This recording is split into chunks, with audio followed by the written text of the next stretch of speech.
जय हिंद मेरे प्यारे साथियों, आप सभी को नमस्कार। तो कल के वीडियो में हम लोग परिमेय संख्याओं के गुणधर्मों के विषय में जान चुके थे। तो अब बच चुका था अपरिमेय संख्याओं का गुणधर्म। तो आइए इस वीडियो में हम लोग अपरिमेय संख्याओं के गुणधर्म यानी वो अपने अंदर अपरिमेय संख्याएं कौन कौन सी क्वालिटीज रखते हैं, जोड़ पर, गुणा पर, घटाना पर, यह देख लेते हैं। उसके बाद से हम लोग करेंगे प्रश्नावली 1.1 का एनसीईआरटी का सवाल, ठीक है, हल करेंगे। तो आइए थोड़ा सा मात्र टॉपिक है, इसको समझ लेते हैं कि अपरिमेय संख्याओं का क्या क्या गुणधर्म होता है। अपरिमेय संख्या अपने अंदर जोड़ पर, गुणा पर, भाग पर, घटाने पर क्या क्या गुणधर्म दिखलाने का काम करती है। तो सबसे पहला नंबर जोड़ पर देख लेते हैं कि अपरिमेय संख्याएं जो है अपने अंदर कौन सी खासियत रखती है। याद रखिएगा, जब भी किसी अपरिमेय संख्या में किसी परिमेय संख्या से जोड़ें या फिर किसी अपरिमेय संख्या को अपरिमेय संख्या में जोड़ें, कहने का मतलब क्या है, हमेशा ये याद रखिएगा कि अपरिमेय संख्या को यदि किसी अपरिमेय संख्या के साथ लेकर के जोड़ते हैं तो सदैव अपरिमेय संख्या प्राप्त होती है। यह अपरिमेय संख्या अपने अंदर खासियत रखती है, गुण रखते हैं। कहने का मतलब क्या है कि कोई भी अपरिमेय संख्या हो, ठीक है, कोई भी अपरिमेय संख्या हो, उसके साथ यदि दूसरा अपरिमेय संख्या को लेकर जुड़ेंगे तो हमेशा अपरिमेय संख्या ही प्राप्त होगी। और साथ ही साथ अपरिमेय संख्या को लेकर के किसी परिमेय संख्या के साथ लेकर के जोड़ेंगे तो भी अपरिमेय संख्या प्राप्त होगी। जैसे कि यहाँ पर देख लीजिए, एक अपरिमेय संख्या √2 ले लिया हमने, क्या ले लिया, √2 यानी करणी में 2 ले लिया, ठीक है। और एक परिमेय संख्या हमारा एक है, एक क्या है, पूर्णांक संख्या है या धनपूर्ण संख्या भी बोल सकते हैं, और ये परिमेय संख्या भी कहा जाता है क्योंकि इसके भी नीचे एक लिख करके इसको परिमेय संख्या बना सकते हैं। ये हम लोग चर्चा कर चुके हैं। तो देख रहे हैं यहाँ पर एक परिमेय संख्या है और एक अपरिमेय संख्या है, तो इन दोनों का योगफल भी क्या होगा, अपरिमेय संख्या होगा। और यहाँ पर देख रहे हैं एक √2 क्या है, अपरिमेय संख्या है, और यहाँ पर भी अपरिमेय संख्या है। तो अपरिमेय संख्या और अपरिमेय संख्याओं का योगफल भी अपरिमेय संख्या होता है। कैसे होता है, आइए दिखलाते हैं। देखिए √2 ये क्या है, अपरिमेय संख्या है। इसका जब हम लोग दशमलव प्रसार देखेंगे तो 1.4 1 4 2 1 3 5 6 7 8 0 8 9 7 5 ऐसे ही करते करते अनंत तक बढ़ता चला जाएगा, कोई निश्चित पैटर्न नहीं बनाएगा। यह एक अपरिमेय संख्या होता है √2, ये हम जान चुके हैं। और यह परिमेय संख्या एक है। तो जब हम लोग इस अपरिमेय संख्या में एक को जोड़ेंगे तब ये 2.4 1 4 2 फिर वैसी तरह का पैटर्न दशमलव का आगे की तरफ लगातार बढ़ते चला जाएगा। यानी यह भी क्या हो गया, यह परिमेय था, अपरिमेय के साथ मिल करके यह भी अपरिमेय हो गया क्योंकि इसके साथ पीछे जुड़ गया दशमलव का बिल्कुल उसी प्रकार का प्रसार। तो यह भी एक नई प्रकार के अपरिमेय संख्या का रूप में परिवर्तित हो गया। इसलिए हमें क्या मिला, अपरिमेय संख्या में परिमेय संख्या को जोड़ा तो हमें मिल गया एक नया अपरिमेय संख्या। तो क्या सिद्ध हुआ कि अपरिमेय संख्या में जब किसी परिमेय संख्या को जोड़ते हैं तो सदैव अपरिमेय संख्या ही प्राप्त होता है। दूसरी बात, √2 और √3 इसका भी दशमलव प्रसार, इसको दिखलाने की जरूरत है नहीं। आप लोग चाहेंगे तो आप खुद इसका मतलब कि √2 का मान निकाल करके √3 का दशमलव प्रसार निकालने की जरूरत ही नहीं है, वैसे ही पता चल जाए। जिस प्रकार √2 का दशमलव प्रसार अनंत तक जाता है उसी प्रकार √3 का भी दशमलव प्रसार अनंत तक जाता है, क्योंकि हम यहाँ ध्यान से देख रहे हैं ये दोनों अपरिमेय संख्याएं हैं और इनका भी दशमलव प्रसार बिल्कुल इसी भांति होता है। इनका भी दशमलव प्रसार निश्चित पैटर्न में आगे की ओर नहीं, जैसे √2 को तो यहाँ पर देख ही रहे हैं, √3 का भी क्या होता है, बिल्कुल इसी प्रकार दशमलव प्रसार होता है। तो दिखलाना, बोर्ड चूंकि छोटा है और भर जाएगा इसलिए खाउज मौज हो जाएगा, तो खाउज मौज से बचाने के लिए हम केवल इतना ही लिख दिए हैं कि √2 और √3 दोनों अपरिमेय संख्या है, तो इनका भी योगफल क्या होगा, अपरिमेय संख्या होगा, क्योंकि इनका भी दशमलव प्रसार क्या है, बिल्कुल सेम टू सेम, मतलब कि इसी तरह ही होता है। जिस प्रकार √2 का दशमलव प्रसार है उसी प्रकार √3 का भी दशमलव प्रसार अनंत तक जाएगा। तो बताइए, दोनों अपरिमेय संख्या है और दोनों का दशमलव प्रसार अनंत तक, तो दोनों जुड़ेंगे तो जो भी उनका भी जो दशमलव प्रसार होगा, माने दशमलव के बाद वाले अंक को छोड़ करके दशमलव के इधर वाले बाएं वाले जितने भी दशमलव वाला अंक संख्या नया बनेगा वो भी अनंत तक ही बढ़ता चला जाएगा। वो भी एक नया एक मतलब कि नया पैटर्न बनाते हुए वो भी सारे के सारे दशमलव प्रसार वाली संख्याएं जाएंगी। इससे क्या पता चलता है कि अपरिमेय संख्या या परिमेय संख्या दोनों जुड़े तो एक नई प्रकार के वो भी अपरिमेय संख्याएं बना लेंगे, जिनका दशमलव प्रसार बिल्कुल भी क्या होगा, अपरिमेय संख्याओं की तरह ही आगे की तरफ बढ़ता चला जाएगा। तो क्या पता चला कि अपरिमेय संख्या और अपरिमेय संख्याओं का योगफल भी क्या होता है, अपरिमेय संख्या ही होता है। अब चलिए घटाने पर देख लेते हैं। अब मान लीजिए इनके बीच आ जाए माइनस, इनके बीच का आ जाए माइनस, ऋण का चिन्ह आ जाए, ठीक है, ऋण का चिन्ह आ जाए। यहाँ पर प्लस लिखा, यहाँ पर माइनस बना देता हूँ, ठीक है, यहाँ पर हमने माइनस बना दिया। अब जरा देख लेते हैं कि अपरिमेय संख्या है घटाव पर कौन सा खासियत दिखलाती है, यानी कि अपने अंदर कौन कौन सा क्वालिटी रखते हैं। तो हमेशा याद रखिएगा, जिस प्रकार याद रखिएगा, हमेशा परिमेय संख्या में अपरिमेय संख्या को जोड़ते हैं तो सदैव अपरिमेय संख्या प्राप्त होता है। अपरिमेय संख्या को अपरिमेय संख्या में जोड़ते तभी अपरिमेय संख्या प्राप्त होता है। बिल्कुल उसी प्रकार अपरिमेय संख्या में से हम परिमेय संख्या को घटाएं या फिर अपरिमेय संख्या को अपरिमेय संख्या में से भी घटाएं तो भी अपरिमेय संख्या ही प्राप्त होता है। जैसे कि यहाँ पर अपरिमेय संख्या हमारा √2 हो गया, इसमें से घटा दें 1 को तो भी हमें क्या मिल जाएगा, अपरिमेय संख्या ही प्राप्त हो जाएगा। कैसे, 1 में से 1 घट गया, 0 बिल्कुल वैसा ही दशमलव प्रसार आगे की तरफ बढ़ता चला जाएगा। क्या पता चल रहा है, अपरिमेय संख्या में से परिमेय संख्या घटा रहे हैं तो भी क्या प्राप्त हो रहा है, अपरिमेय संख्या ही प्राप्त हो रहा है। और यहाँ पर दोनों अपरिमेय संख्या है। √2 का मान कितना हो जाएगा, 1.414, बिल्कुल वैसे तरह दशमलव इसका भी प्रसार ऐसे कर देते हैं। अब माइनस √3 का मान कितना होता है, 1.732, कुछ इसी प्रकार से होता है, 1.732 इसी तरह होगा।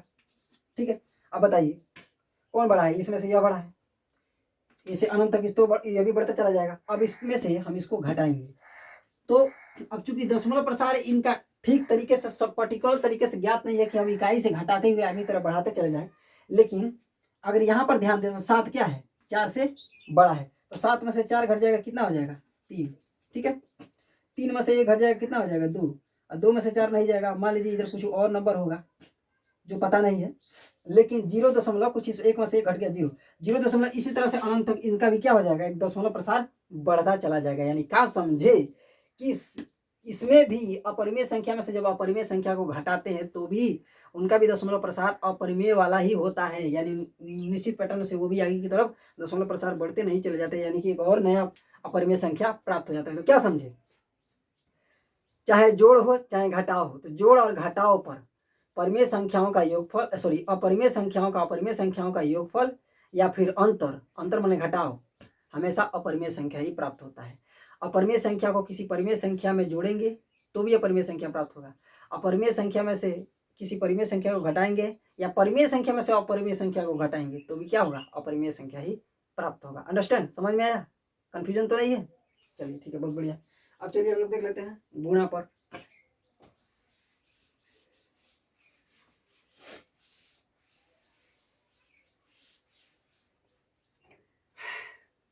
शॉर्ट में एक बार दिखला देता हूँ।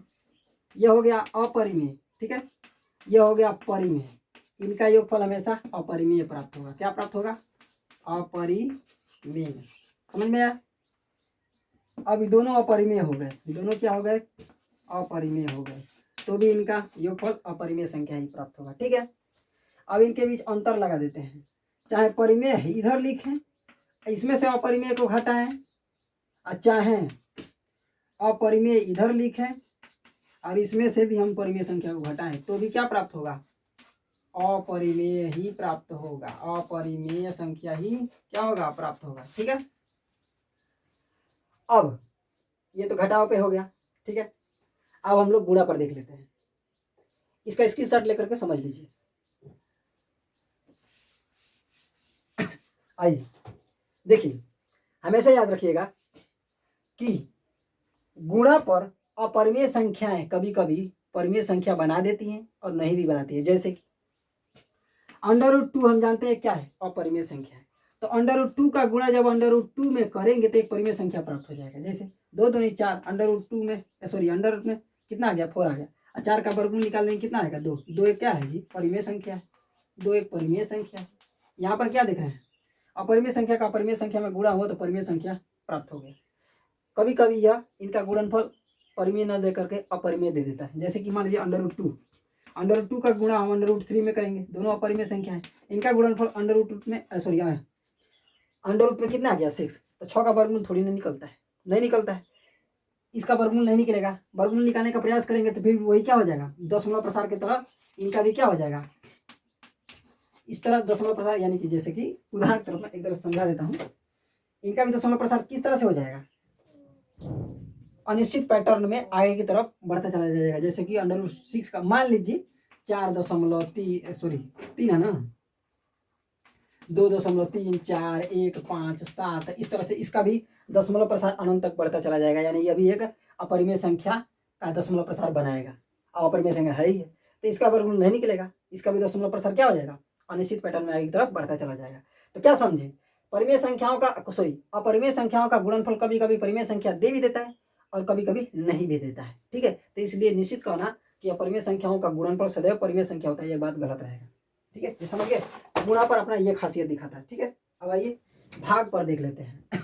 तो जिस प्रकार गुणा में खासियत रखता है उसी प्रकार भाग में भी अपना खासियत रखता है। जैसे मान लीजिए एक अपरिमेय संख्या हमारा हो गया 5, तो इसमें भाग देना है दूसरी अपरिमेय संख्या, जो कि ये क्या है, ये भी मैंने वही अपरिमेय संख्या से हमें क्या करना है, इस वाले अपरिमेय संख्या में भाग देना है। तो इनका भागफल कभी कभी क्या हो जाएगा, परिमेय संख्या प्राप्त हो जाएगा और कभी कभी नहीं भी होगा। जैसे यहाँ पर यह √5 क्या है, दोनों अपरिमेय संख्या है, इससे इसमें भाग देंगे तो क्या मिल जाएगा, 1 मिल जाएगा, क्योंकि जो ऊपर है वही नीचे कट गया, एक बार में कट गया कि नहीं कट गया, कट गया, क्या मिल गया 1। तो 1 क्या है जी, एक परिमेय संख्या है, एक क्या है, परिमेय है कि नहीं है, बिल्कुल है।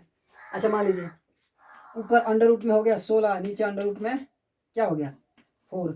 आगे करणी का नियम जब आप लोग पढ़ोगे, हम पढ़ाएंगे उसमें, तो समझेंगे इसका भागफल के, मैंने अंडर के जितने भी सवाल आते हैं उसका हम उस सवाल को हल कैसे करते हैं। तो देखिए इसको हम लिख सकते हैं अंडर में 16/4, 4 चौके 16, अंडर में 4 आ गया। अब 4 का वर्गमूल कितना हो जाएगा 2।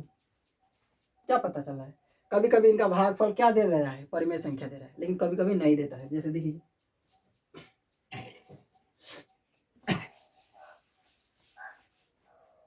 जैसे मान लीजिए अंडर में इधर हो गया ऊपर 12, नीचे अंडर में हो गया 4। इसको हम लोग लिख सकते हैं पूरा होल अंडर में 12/4, 4 से भाग देंगे 12 में तो क्या हो जाएगा, √3 आ जाएगा। अब बताइए √3 क्या है, अपरिमेय संख्या है कि नहीं है। तो क्या समझे, अपरिमेय संख्याओं का भागफल कभी कभी परिमेय दे भी देता है, कभी कभी नहीं भी देता है। तो यही था अपरिमेय संख्याओं का गुणधर्म। अब चलिए नेक्स्ट टॉपिक में हम लोग सवाल को हल करते हैं। और सवाल जब हल करने जा रहे हैं तो कितने टाइप से सवाल पूछे जाएंगे, पहले उस टाइप को हम लोग क्या करेंगे, डिस्कशन करेंगे, उसके बाद हम लोग प्रश्नावली 1.1 को हल करेंगे। चलिए हाँ तो साथियों, अपरिमेय संख्याओं के गुणधर्म में 2 गुणधर्म और थोड़ा बच गए थे, उसको बतलाना नहीं, मतलब कि जल्दीबाजी में नहीं बतला पाए, इसके लिए हम आप लोगों से क्षमा चाहते हैं। बस कुछ ही बात और था, क्या उसको बतला देता हूँ। देखिए हम लोग जान चुके थे कि अपरिमेय संख्याओं का गुणा किसी अपरिमेय संख्या में करते हैं तो अपरिमेय संख्याओं का अपरिमेय संख्या में गुणा कभी परिमेय दे भी सकते, कभी नहीं भी दे सकता है। और ये भी जान चुके, मतलब ये भी डिस्कस किए थे कि अपरिमेय संख्या से किसी अपरिमेय संख्या में यदि भाग देते हैं तो वह परिमेय संख्या प्राप्त भी हो सकता है और नहीं भी हो सकता है। इसी में एक और चीज जोड़ लीजिएगा कि जब विजातीय हो जाए, एक परिमेय हो जाए और एक अपरिमेय हो जाए, जब विजातीय हो जाए, एक अपरिमेय हो जाए और एक परिमेय हो जाए, तो इनका गुणनफल सदैव अपरिमेय संख्या प्राप्त होगा। ठीक है, और बिल्कुल इसी प्रकार भाग में भी जोड़ लीजिए कि जब एक अपरिमेय हो जाए और एक परिमेय हो जाए तो इनका भागफल सदैव अपरिमेय संख्या प्राप्त होगा। चाहे परिमेय से अपरिमेय में भाग दे, सॉरी अपरिमेय में, ये ऊपर वाला अपरिमेय है, नीचे वाला परिमेय है, तो अपरिमेय में परिमेय से भाग दे या फिर परिमेय में अपरिमेय से भाग दे, इनका भागफल सदैव अपरिमेय प्राप्त होगा। केवल क्या करना है, विजातीय कर देना है, यानी कि गुणा और भाग में क्या करना है, यदि दोनों विजातीय मतलब की संख्याएं होंगी, एक हो गई परिमेय और एक होगी अपरिमेय, तो इनका गुणनफल और इनका भागफल सदैव अपरिमेय संख्या प्राप्त होता है। बस यही बतलाना था। ठीक है, चलिए अब हम लोग जानते हैं, डिस्कस करते हैं कि कितने टाइप से, मतलब कितने प्रकार से हमारे इस जितना भी चैप्टर है संख्या पद्धति, इसमें मतलब कि क्वेश्चन पूछे जाएंगे। ठीक है, कितने प्रकार से हमारे इस चैप्टर में संख्या पद्धति में क्वेश्चन पूछे जाएंगे। तो 4 ही प्रकार से, मुख्यतः 4 प्रकार के ही क्वेश्चन आपसे पूछे जाएंगे, उतने में ही सारा संख्या पद्धति का सारा क्वेश्चन मतलब कि लग जाएगा, सारा मतलब जितना भी सिद्धांत उनको उद्देश्य था पढ़ाना बच्चों का वो कंप्लीट हो जाएगा। क्या 4 ही प्रकार के क्वेश्चन आप लोगों से पूछे जाएंगे हमारे प्रश्नावली 1.1 में, सॉरी हमारे संख्या पद्धति में, बड़ा कंफ्यूजन हो रहा है जी। चलिए क्वेश्चन कैसा, पहला क्वेश्चन किस तरह से पूछा जाएगा, किसी परिमेय संख्या का दशमलव प्रसार कीजिए। कोई परिमेय संख्या दे देगा और कहेगा बताइए इसका दशमलव प्रसार क्या होगा, इस प्रकार का क्वेश्चन पूछेगा। दूसरा में क्या पूछेगा, किसी शांत या अशांत दशमलव संख्या को p/q में बदलो। कहने का मतलब क्या है कि दूसरे टाइप का क्वेश्चन आप लोगों के सामने इस तरह से आएगा कि कोई दशमलव संख्या दे दी जाएगी, चाहे वो शांत हो सकती है या अशांत हो सकती है, और कहेगा कि उसको p/q के रूप में बदलिए, यानी परिमेय संख्या के रूप में बदलिए। ऐसा क्वेश्चन पूछ सकेगा। या फिर आप लोगों से पूछेगा बिना भाग किए किसी परिमेय का दशमलव प्रसार शांत होगा या अशांत होगा यह बताइए। कहने का मतलब क्या होगा कि कोई परिमेय संख्या दे देगा, ठीक है, कोई परिमेय संख्या आप लोगों को दे देगा और कहेगा बिना भाग किए आप पहचान करके बतलाइए कि इनमें से कौन जो है, किसका दशमलव प्रसार शांत होगा और किसका दशमलव प्रसार अशांत होगा। हम एक एक करके सब डिस्कस करेंगे। अब किन्हीं दो परिमेय संख्याओं के बीच परिमेय संख्या ज्ञात करना है।